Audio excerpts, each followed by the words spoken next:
तो इस वीडियो में हम लोग सॉल्व करेंगे एनसीईआरटी के एक्सरसाइज 7.5 का क्वेश्चन नंबर 13। कुछ फंक्शन दिए गए हैं इस पूरे एक्सरसाइज में और उसका करना है इंटीग्रेशन। जब इंटीग्रेशन का सिंबल लगाएंगे तो यहां पर dx लिख देंगे, जो बताएगा कि इस फंक्शन का इंटीग्रेशन करना है और सारे फार्मूले लगाने हैं x पे। अब फंक्शन में है क्या, ऊपर तो कांस्टेंट है 2, नीचे एक लीनियर एक्सप्रेशन है और एक क्वाड्रेटिक है। लेकिन ये जो क्वाड्रेटिक एक्सप्रेशन है वो फैक्टराइजेशन होने लायक नहीं है। यहां माइनस होता ना तो ए स्क्वायर माइनस बी स्क्वायर का फार्मूला लगा देते, तो फार्मूला नहीं लग रहा है, इसको अब ऐसे ही अलग से ले लेंगे। तो 2/1 माइनस एक्स और 1 प्लस एक्स स्क्वायर, इसको अलग से लेकर पार्शियल फ्रैक्शन में ब्रेक करेंगे। ये दो ब्रैकेट बता रहे हैं कि ये दो पार्शियल फ्रैक्शन में ब्रेक हो जाएगा। एक का डिनोमिनेटर होगा ये पहला ब्रैकेट 1 माइनस एक्स और दूसरे का डिनोमिनेटर होगा 1 प्लस एक्स स्क्वायर, यानी कि दूसरा ब्रैकेट। इनके न्यूमरेटर क्या होंगे ये हमको पता लगाना है। जब इस ब्रैकेट के अंदर एक्स लीनियर होगा तो उसका जो न्यूमरेटर होगा वो कांस्टेंट होगा, तो थोड़ी देर के लिए उसको मान लीजिए ए। लेकिन अगर ब्रैकेट के अंदर क्वाड्रेटिक है तो उसका न्यूमरेटर कांस्टेंट नहीं होगा, उसका लीनियर होगा। तो एक उसमें एक्स वाला टर्म होगा और एक कांस्टेंट होगा, तो उसको सपोज कर लिया जाए बी एक्स प्लस सी। इस ए बी और सी की वैल्यू अब फाइंड करनी है। इसके लिए सबसे पहले राइट हैंड साइड का एलसीएम ले लीजिए, तो दोनों का प्रोडक्ट एलसीएम का काम करेगा। अब इसका मल्टीप्लाई होगा ए में और इसका मल्टीप्लाई होगा बी एक्स प्लस सी में, यानी बी एक्स में भी होगा और सी में भी। जब दोनों साइड के डिनोमिनेटर कैंसिल हो जाएं तब हमारा काम है कि 1/1 ये जितने ब्रैकेट हैं उसको 0 के इक्वल करें। अब ब्रैकेट तो हमको दिख रहा है 2, इसको 0 के इक्वल करेंगे तो x की वैल्यू मिलेगी 1। इसको 0 करना बेकार है, क्योंकि अगर 1 प्लस एक्स स्क्वायर को 0 करेंगे तो एक्स स्क्वायर की वैल्यू मिलेगी -1, और किसी नंबर का स्क्वायर कभी निगेटिव नहीं होता, तो जो मिलेगा वो इमेजिनरी होगा। यानी हमको तीन चीजों की वैल्यू निकालनी है, ए बी सी, और 0 सपोज करने के लिए सिर्फ एक चीज है 1 माइनस एक्स। तो एक काम करना पड़ेगा, यहां पे जो मल्टीप्लाई है उसको भी कर लेना है। 2 इक्वल टू, यहां तो कोई मल्टीप्लाई है नहीं, सिर्फ 1 प्लस एक्स स्क्वायर है। ये बी वाले के साथ एक्स भी है और 1 माइनस एक्स भी, तो मल्टीप्लाई करके एक्स माइनस एक्स स्क्वायर लिख देंगे। और सी के साथ है 1 माइनस एक्स। अब जिसको 0 मान सकते हैं 1 माइनस एक्स को, उसको 0 मानेंगे तो एक्स की वैल्यू आएगी 1। अब यहां हर एक्स की जगह 1 रख देना है, लेकिन जिसमें जिसमें 1 माइनस एक्स है वो तो 0 हो जाएगा, उसको लिखने की जरूरत ही नहीं है। तो 2 इक्वल टू, केवल ए वाला बचेगा, वहां पर एक्स की जगह 1 रख देना है, तो 1 का स्क्वायर 1। तो 2 इक्वल टू होगा 2a, तो a की वैल्यू हो जाएगी 1। अब a की वैल्यू मिली और 0 मानने के लिए कुछ नहीं बचा है, तो अब करेंगे कोफिशिएंट को इक्वल।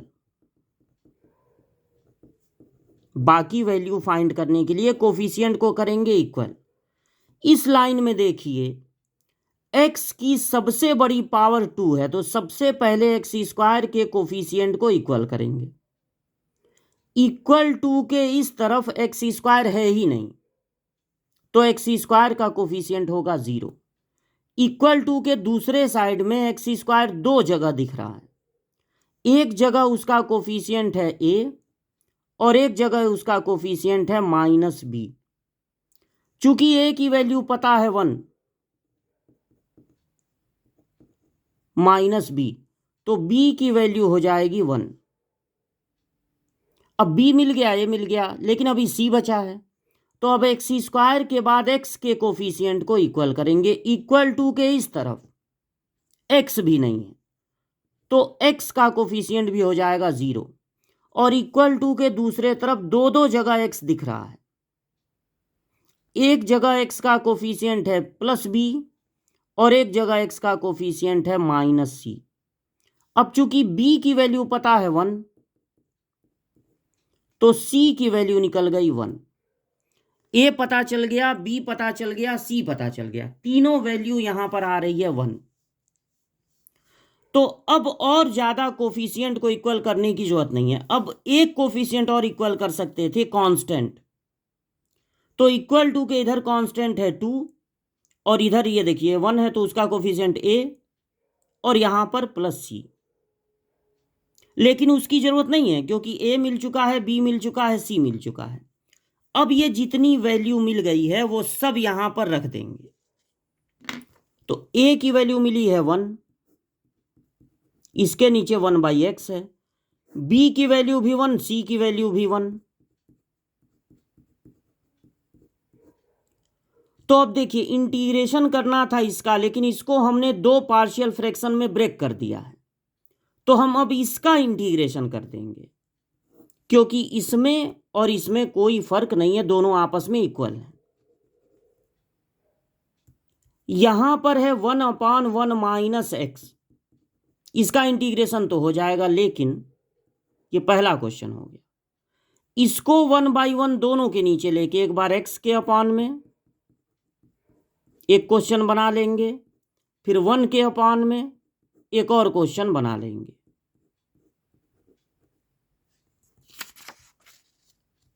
इसका इंटीग्रेशन तो इस तरह से हो जाएगा कि 1/x का होता है इंटीग्रेशन log x, लेकिन अगर x में -1 से मल्टीप्लाई है तो फार्मूला लगाने के बाद -1 से डिवाइड भी करना पड़ेगा। अब इसका इंटीग्रेशन कैसे होगा?